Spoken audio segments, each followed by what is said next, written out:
본방송에 앞서 모두주먹에서는 최근 유튜브 축구 소식에 대한 가짜뉴스 이슈에 대해 인지하고 있으며 이를 무겁게 받아들이고 있습니다. 앞으로 모두주먹에서는 확인된 사실만을 알려드리기 위해 노력하겠습니다. 감사합니다.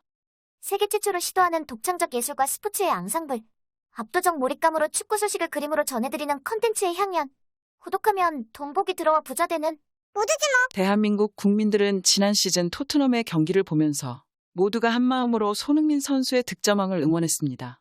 결국 손흥민 선수는 득점왕에 등극했고 이는 아직도 우리의 자부심으로 남아 이번 시즌도 한결같이 응원하게 되는 원동력으로 남아 있습니다. 하지만 손흥민 선수는 시즌 초 부담감을 느끼는지 살짝 부진한 모습을 보이고 있는데요. 다행히 지난 경기에서는 현지의 호평을 받으며 폼이 올라오고 있습니다. 근데 이 시점에 여러분은 지난 시즌 득점왕 손흥민 선수가 공격수가 아닌 미드필더 포지션에서 뛰게 된다면 이를 납득할 수 있으신가요? 이게 무슨 말이냐고요?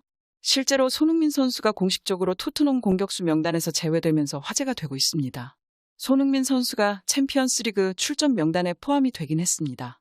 토트넘은 8일 영국 런던의 토트넘 호스퍼 스타디움에서 프랑스의 마르세유를 상대로 2022-2023 시즌 챔피언스리그 조별리그 D조 1차전을 앞두고 있습니다. 이에 앞서 챔피언스리그에 출전하는 구단들은 챔피언스리그의 출전 선수 명단을 제출해야 하는데 손흥민을 공격수에서 제외하고 미드필드에 배치하면서 충격을 주고 있습니다. 그럼 그 자리에는 누가 투입이 되는 것일까요? 바로 히샬리숑입니다. 손흥민이 6경기 연속 득점에 실패하면서 자연스럽게 비싼 돈을 주고 영입한 히샬리숑에게 시선이 쏠리고 있는 것인데요. 히샬리숑은 시즌 첫 풀타임을 소화하며 공격 포인트를 올리는 등 나름대로 존재감이 서서히 커지는 모습입니다.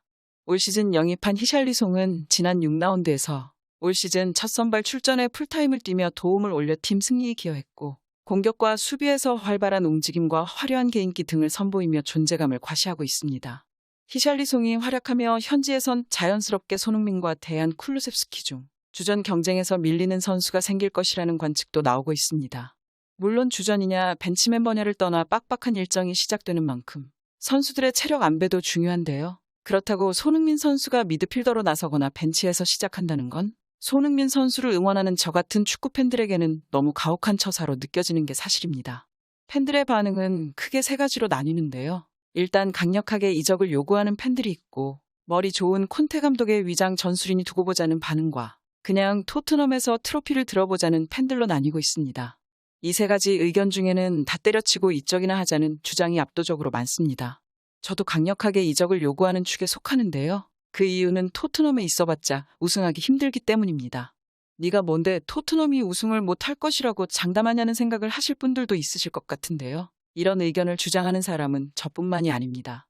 영국 언론조차 토트넘은 잘해야 챔피언스리그 6위에 오를 것이라 전망하고 있습니다. 영국의 언론 더선은 스포츠 베팅 업체 SBK의 슈퍼컴퓨터 분석을 인용해 챔피언스리그 본선에 참가한 각 팀들의 우승 확률을 공개했습니다. 이 보도에 따르면 토트넘은 맨체스터 시티와 파리 생제르맹, 리버풀, 바이에른 뮌헨, 레알 마드리드에 이어 6번째로 챔피언스리그 정상에 오를 확률이 있다고 전망했습니다. 게다가 리그에서는 토트넘의 순위가 4위에 머물 것이라는 전망이 지배적입니다. 국제축구연맹 산하 국제스포츠연구소는 지난 2시즌의 성적, 현재 선수들의 경험, 이적시장 지출 등을 통해 이번 시즌 리그 순위를 전망했는데요. 잉글랜드 프리미어리그에서는 맨체스터 시티, 리버풀, 첼시의 순위였고 손흥민의 소속팀 토트넘 핫스퍼가 4위에 안착할 것으로 예상했습니다. 결국 이렇게 되면 또 트로피는 구경도 못한다는 소리인데 토트넘이 손흥민 선수에게 뭘 잘해줬다고 남아있어야 하는지 저는 이해를 할 수가 없습니다. 주장이라는 사람은 사람들 보는 앞에서 망신이라도 주듯 소리나 지르고 현지 팬들은 몇 경기 부진했다고 벤치로 보내자 그러고 있고 도저히 지난 시즌 득점왕에 걸맞는 대우는 찾아볼 수가 없습니다. 저만 이 상황이 납득이 안 되는 건가요? 헌신하면 헌신짝 된다는 말이 있습니다. 프로스포츠 세계에서는 돈으로 움직이는 게 맞고 손흥민 선수의 몸값은 낮게 책정되어 있는 듯 보입니다. 영리하게 움직여야 합니다. 어차피 스포츠에서 남는 건 트로피와 몸값 그리고 기록밖에 없습니다. 누가 어느 팀에 헌신했다고 알아주는 경우도 있긴 있습니다. 하지만 토트넘에서는 손흥민 선수를 그런 선수로 기억해주진 않을 것 같습니다.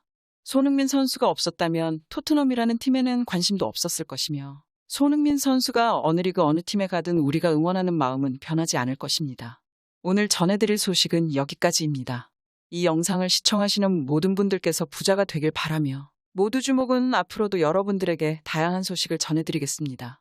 시청해주셔서 감사드립니다. 겸손한 자세로 열심히 하겠습니다. 행복한 하루 보내세요.